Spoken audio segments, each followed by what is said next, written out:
ప్రజలందరికీ నమస్కారం. ముఖ్యంగా మీడియా ముందుకు రావడం ఎందుకంటే సింగళమాల నియోజకవర్గానికి స్వతంత్ర ఎమ్మెల్యేగా రెండోసారి నామినేషన్ వేసి మరి 10 రోజులు ప్రచారం కూడా చేశాం. డోర్ టు డోర్ ప్రజా సమస్యలు తెలుసుకుంటూ మరి ముందుకు పోతూ ఉన్నాం. నా పేరు మన్నెపాకల మాధవ. స్వతంత్ర ఎమ్మెల్యేగా రెండోసారి పోటీ చేశాను సింగళమాల నియోజకవర్గానికి. ఎందుకంటే నా సొంత ప్రజల కోసం, సొంత నియోజకవర్గం కోసం, సొంత నియోజకవర్గ అభివృద్ధి కోసం నేను పాటుపడుతూ ఎన్నో సమస్యలు ఎదుర్కొంటూ ముందుకు పోతూ ఉన్నాను.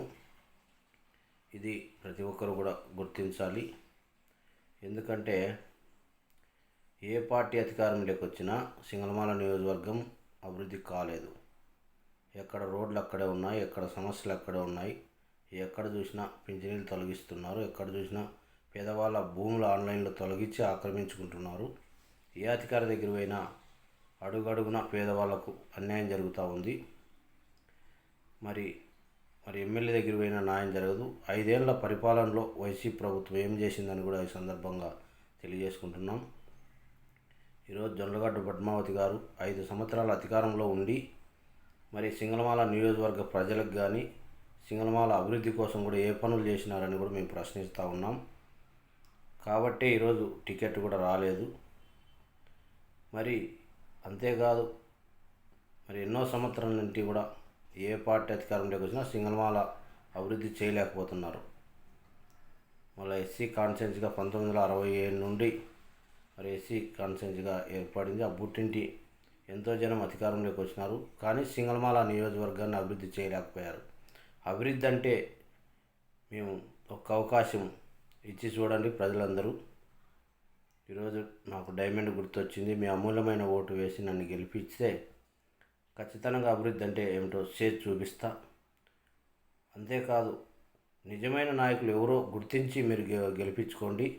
నిజమైన నాయకులు ఎవరో గుర్తెరిగి ప్రజల కష్టాలను, ఇబ్బందులు గుర్తించే వారిని మీరు గెలిపించవలసిందిగా కోరుతున్నాం. అంతేకాదు, ఈరోజు 12వ తారీఖు ఈరోజు పోలింగ్ జరిగింది. మరి 293 పోలింగ్ బూతులను కూడా ఈరోజు మేము పరిశీలించాం. చక్కగా ఈరోజు పోలింగ్ జరిగింది. ఎందుకంటే ప్రజలు కూడా ఇబ్బంది లేకుండా చక్కగా ఓట్లు వేశారు. చక్కగా మరి సంతోషంగా ఓట్లు వేశారు. పోలింగ్ బూతులు కూడా మరి బాగా అనుకూలంగా ప్రజలకు ఈరోజు ఓటు వేసే విధంగా పనిజరిగినాయి. కాబట్టి ఈరోజు సింగళమాల నియోజకవర్గ అభివృద్ధి ఎవరైతే అభివృద్ధి చేస్తారని నమ్మకం ఉందో వాళ్ళకు మీరు మీ అమూల్యమైన ఓటు వేసి గెలిపించవలసిందిగా కోరుతున్నాం. కానీ 24వ తారీఖు ఈరోజు 13వ తారీఖు 4వ తారీఖు రిజల్ట్ వస్తుంది.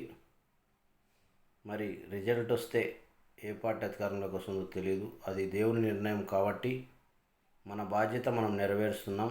కాకపోతే నేను ఇంకా 8 సార్లు నా నియోజకవర్గం కోసం నిలబడతా, మరి పోరాడతా, ఇంటింటికి సమస్యలు తెలుసుకుంటా.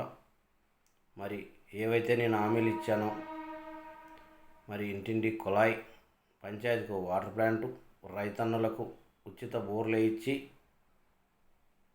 మరి 2 లక్షల వరకు రుణమాఫీ అని చెప్పాను, నెరవేరుస్తా. మరి వృద్ధులకు వితంతు పెన్షన్లు, డప్పు కళాకారులకు మరి 8,000 వరకు పింఛను పెంచి వచ్చే విధంగా కూడా పోరాడతాం. అలాగే మహిళలకు 1,00,000 రూపాయల వరకు ఏ వడ్డీ లేకుండా ఉచిత లోన్ కూడా ఏర్పాటు చేస్తాం. డాక్రా మహిళలకు 2 లక్షల వరకు రుణమాఫీ చేసే విధంగా పోరాడతాం. అలాగే పరిశ్రమలు తెస్తాం. పిల్లలకు చదువుకునే వసతి కల్పిస్తాం. నిరుద్యోగులకు జాబ్ క్యాలెండర్ రిలీజ్ చేస్తాం. అన్ని కార్పొరేషన్లకు నిధులు మళ్లించే విధంగా పోరాడతాం. ఎందుకంటే ఈ ప్రభుత్వంలో మరి ఈ అధికార ప్రభుత్వంలో కార్పొరేషన్లన్నీ కూడా ఖాళీ అయినాయి. మరి సబ్సిడీ కింద లోన్లు పెట్టుకునే వెహికల్ ఓనర్స్ కానీ డ్రైవర్స్ వెళితే మరి సబ్సిడీ లోన్లు లేవు, ఎన్ఎస్బిసి లోన్లు లేవు అని చెప్తా ఉన్నారు. ఇది ఎంతో బాధాకరం. ఖచ్చితంగా నా నియోజకవర్గానికి నేను గెలిస్తే అభివృద్ధి అంటే ఏమిటో చేసి చూపిస్తానని కూడా సందర్భంగా తెలియజేసుకుంటున్నాను. ఖచ్చితంగా ప్రజలందరూ కూడా గుర్తించవలసి సహకరించవలసిందిగా కోరుతున్నాం. జై హింద్.